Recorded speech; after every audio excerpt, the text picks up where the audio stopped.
শত্রু দেশের বুক কাঁপাতে ভারতের নয়া পরিকল্পনা। এবারে মহাকাশ থেকেই ভারত রাখবে শত্রু দেশের ওপর নজর। 52টি সামরিক স্যাটেলাইট মহাকাশে পাঠাচ্ছে ভারত। নয়াদিল্লির উদ্যোগে আরো শক্তিশালী হবে ভারতীয় সেনা।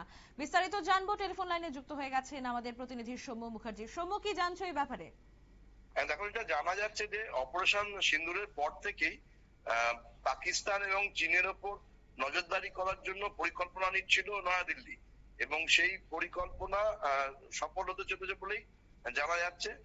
যে পাকিস্তান ও চীনের ওপর চীনের গতিবিধির ওপর 24 ঘন্টা নজরদারি চালানোর জন্য মহাকাশে 52টি সামরিক স্যাটেলাইট বা কৃত্রিম উপগ্রহ পাঠানোর সিদ্ধান্ত নিয়েছে ভারতীয় প্রতিরক্ষা মন্ত্রকের তরফে। এটা জানা যাচ্ছে যে গত বছর অক্টোবর মাসে এই প্রকল্পে অনুমোদন দিয়েছিল প্রধানমন্ত্রী নরেন্দ্র মোদী, এবং যেটা ধরা যাচ্ছে যে এই প্রকল্পে আনুমানিক খরচ হবে প্রায় 26,968 কোটি টাকা। প্রতিরক্ষা মন্ত্রক সূত্রে জানা গেছে যে 2026 সালের এপ্রিল মাস নাগাদ প্রথম সামরিক স্যাটেলাইটটি মহাকাশে উৎক্ষেপণ করা হবে, এবং 2029 সালের মধ্যে মোট 52টি উপগ্রহ পৃথিবীর লো অরবিটে স্থাপন করবে ভারত।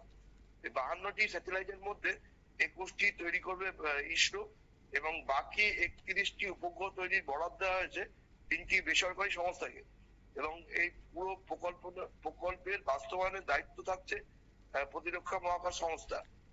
প্রতিরক্ষা মন্ত্রকের দাবি করা হচ্ছে যে অত্যাধুনিক এই সামরিক স্যাটেলাইটের মাধ্যমে চীন ও পাকিস্তানের পাশাপাশি ভারত মহাসাগরের একটি বড় অংশে সর্বক্ষণ নজরদারি চালানো যাবে, এবং অল্প সময়ের মধ্যেই যে কোনো নির্দিষ্ট স্থানের একাধিক ছবি পাঠাবে উপগ্রহগুলো, এবং ছবি যেগুলো পাঠাবে তারা সেগুলো আগের নজরদারি ব্যবস্থা থেকে আরো উন্নত হবে, এবং সামরিক শক্তিকে ভারতে আরো উন্নত অত্যাধুনিক প্রযুক্তি ব্যবহার করতে অত্যন্ত কার্যকরী ভূমিকা পালন করবে এই সামরিক স্যাটেলাইট গুলি।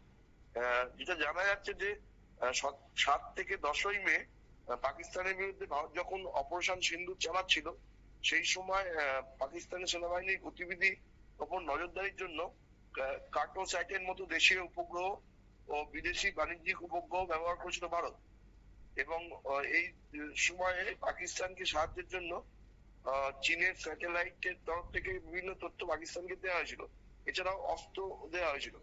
এই পরিস্থিতির মধ্যে দাঁড়িয়ে ভারতকে আরো শক্তিশালী করে তুলতে 52টি স্যাটেলাইট মহাকাশে উৎক্ষেপণের পরিকল্পনা নেওয়া হয়েছে, এবং এটা যদি হয় তাহলে ভারত পাকিস্তান এবং চীনের ওপর কড়া নজরদারি চালাতে সফল হবে, এবং বড় ধরনের একটা বদল আসবে বলেই মনে করা হচ্ছে। অমালিকা, আচ্ছা, একটা প্রশ্ন রয়েছে, সেটা হচ্ছে ভারত সামরিক দিক থেকে শক্তি বাড়ানো কতটা বিপদের মুখে ফেলতে পারে শত্রু দেশকে?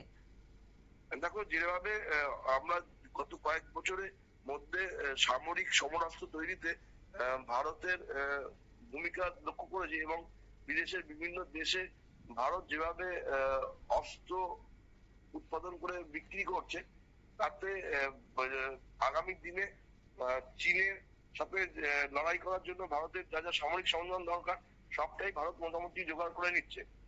এবং পাকিস্তানের থেকে তো অনেক এগিয়ে আছে ভারত, এবং সামরিক স্যাটেলাইটের ফলে যেভাবে গতিবিধির উপর নজর রাখা সম্ভব হবে, তাতে ভারতের আভ্যন্তরীণ নিরাপত্তা অনেকটা সুরক্ষিত থাকবে বলেই মনে করা হচ্ছে। আমেরিকা, একেবারে অনেক ধন্যবাদ জানাবো।